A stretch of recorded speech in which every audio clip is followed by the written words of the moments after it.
this is an open case demonstration, so everything's been split open in this model. But if you were to imagine that this is covered underneath the skin and you only have a small portion of it open, you're able to place your clamps, and then according to the information gathered, you can place all those screws percutaneously, meaning they can all go through the skin because you don't need to see any landmark anymore. Your GPS has become so good that it will tell you that you've arrived.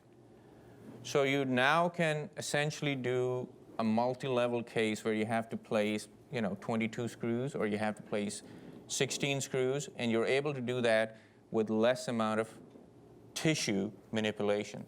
So you've done essentially what you would have done otherwise with a lot of exposure, a lot of blood loss, but now it's reasonably less. That allows for faster healing times, quicker recoveries. Patients are able to get up on their feet faster.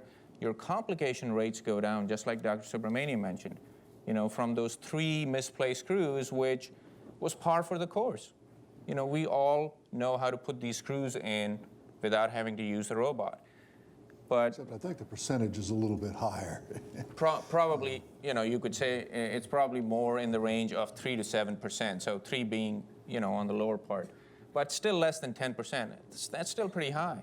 Now, if you're doing a scoliosis operation where you've got to put in multiple screws, all of a sudden, your risk goes up for injury. Now you're able to do all of that with reasonably marginal risk and quicker recovery and faster healing times.